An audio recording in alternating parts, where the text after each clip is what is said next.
the man becomes the target of a serial bomber. As the case escalates, he senses something odd, and hidden truths gradually come to light. Li Shou gets entangled in the bombing case. Hui Luo, captain of the counter-terror unit, takes charge of the investigation and plans to move Li Shou to a safe house. Unexpectedly, a bomb is found inside the police car on the way, with only 4 minutes left on the countdown. In this dire situation, Li Shou rushes the car to the pier. He and Hui Luo leap out of the vehicle with 3 seconds remaining. The car plunges into the sea and triggers a massive underwater explosion. Both narrowly survive. For Li Shou's safety, Hui Luo assigns Officer Park and the youngest team member to take him to a new safe house. Li Shou is shocked to find it is actually Hui Luo's home. Though he is being sheltered, Li Shou remains resentful, blaming Hui Luo for his humiliating fiasco at the department store. After calming Li Shou down, the youngest team member heads back to the police station for further investigation, while Officer Park stays behind to guard him. In the middle of the night, Li Shou receives a message from the bomber containing a photo of his kidnapped butler. The kidnapper demands Li Shou come alone, or the butler will be blown up.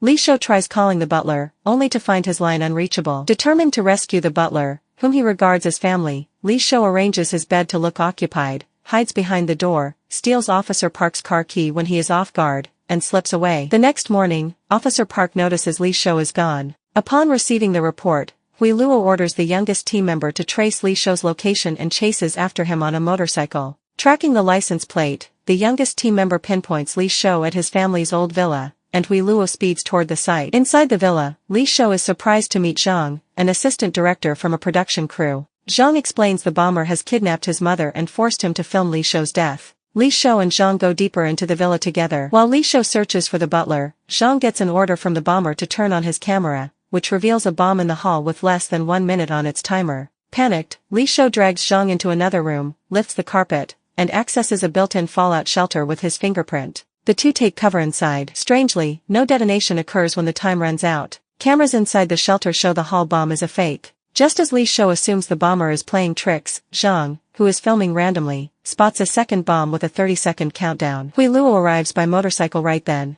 The bomb inside the shelter detonates. Amid the blast debris, Hui Luo enters the shelter. Thanks to its spacious layout, Li Shou and Zhang survive by hiding behind a cabinet, though the shelter sustains a huge hole from the explosion. Li Shou tells Hui Luo about the butler's abduction and points out the kidnapping photo was taken inside this very villa. At that moment, the butler Wu Ai hurries over, explaining he has been on a flight the whole night. Zhang also calls his mother and learns she is safe at a sauna. Both kidnapping photos turn out to be deepfake forgeries. Hui Luo cannot fathom why the bomber would fabricate hostage photos and go to such lengths to destroy the villa. Suspecting they are being watched, Hui Luo stages a ruse. Men carry a feigned injured Li Shou onto an ambulance. The watching bomber smirks maliciously at the sight. Hui Luo's team proceeds to examine the bombs. Zhang is sent to a hotel, and Li Shou is relocated to the butler's house. Li Shou feels at ease there, deeming it the safest place for him. Hui Luo presses ahead with intensive investigations. Her analysis suggests the bomber would not dare plant a bomb inside a police vehicle at the precinct. Given that, the only window for planting the bomb in the police car was when the officers rushed out to the department store scene. Hui Luo concludes that the bomber created chaos at the department store solely to sneak the bomb into the police vehicle amid the commotion. After reviewing the full sequence of bombing incidents,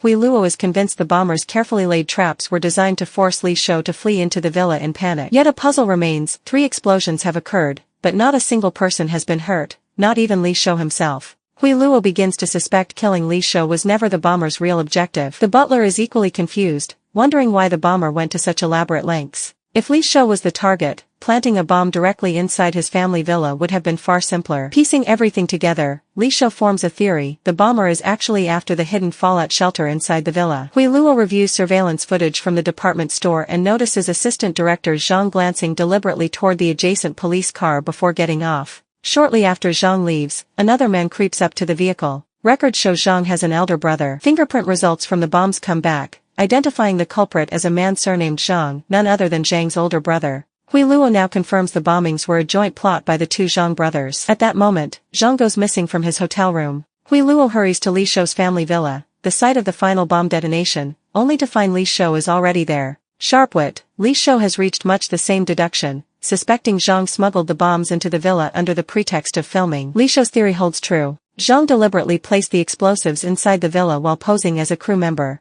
Hui Luo's investigation further verifies that the brother's mother passed away long ago. Both Li Shou and Hui Luo realize the siblings orchestrated the whole string of traps solely to blow open the fallout shelter, which can only be unlocked with Li Shou's fingerprint. Meanwhile, the butler tells Li Shou an old story. The villa once belonged to a wealthy tycoon who sold it to Li Shou's father after suffering business failures. Roughly 2 years ago, the tycoon's family kept calling, begging to buy the villa back. Clearly, something inside the property is of great value to them. Li Shou and Hui Luo sneak into the villa and catch the two Zhang brothers red-handed, digging inside the fallout shelter. They take the pair by surprise and arrest them, discovering a box the brothers have unearthed. At the police station, the brothers finally confess everything. On his deathbed 2 years earlier, their father urged them to reclaim the villa, claiming it held their family's most precious possession. Relatives repeated the story at the father's funeral, speaking of a treasure chest buried on the premises rumored to contain priceless gold. Driven by this legend, the brothers devised the elaborate scheme to dig up the supposed fortune only to see their plan crumble. Still curious whether the box really holds the gold they dreamed of, they are granted one last wish before going to prison. Li Shou brings the box before them.